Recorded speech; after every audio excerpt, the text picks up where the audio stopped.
馬太福音第一章，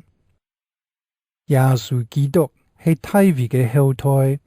大衛係亞伯拉罕嘅後代，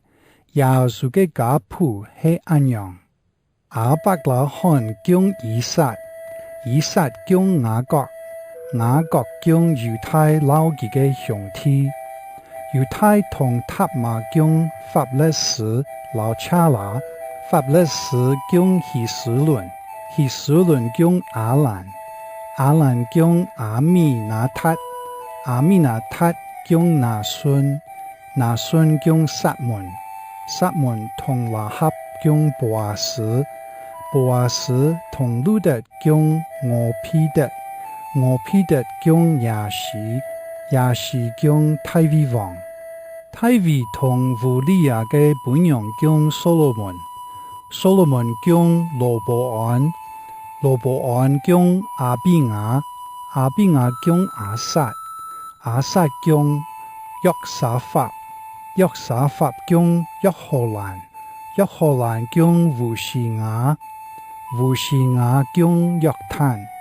約坦供亞哈斯，亞哈斯供希西家，希西家供瑪拿西，瑪拿西供亞門，亞門供約西亞。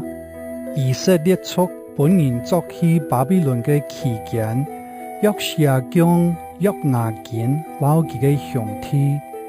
本人作到巴比倫後，約雅斤供撒拉鐵，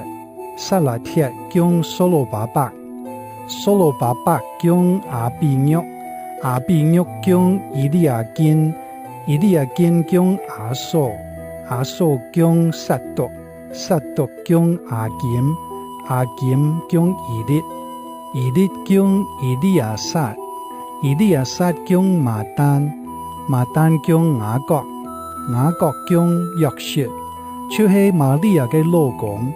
佢稱作基督嘅耶穌係對瑪利亞出世嘅。咁樣算起來，對亞伯拉罕到大衛一共有14胎，對大衛到以色列人本人作到巴比倫也係14胎，對本人作嘅事到基督嘅出世也係14胎。耶穌基督出世嘅經過係咁樣，佢嘅阿妹瑪利亞已經老約瑟天親，仲係在結婚以前，瑪利亞就對聖靈懷胎。佢嘅未婚夫約瑟眾人證實，仲係要冇公開羞辱佢，想愛秘密解除婚約。佢當考慮這事嘅時節，主嘅天使在夢中對佢顯現講：大衛嘅後代約瑟，唔使驚，做你討瑪利亞做伴娘，因為佢係對聖靈懷胎嘅，佢會將一個來嘅，你要將佢嘅名按到耶穌，因為佢愛拯救自家嘅子民，脫離基督嘅罪。呢一切事嘅發生，係愛應驗主通過先知所講嘅話。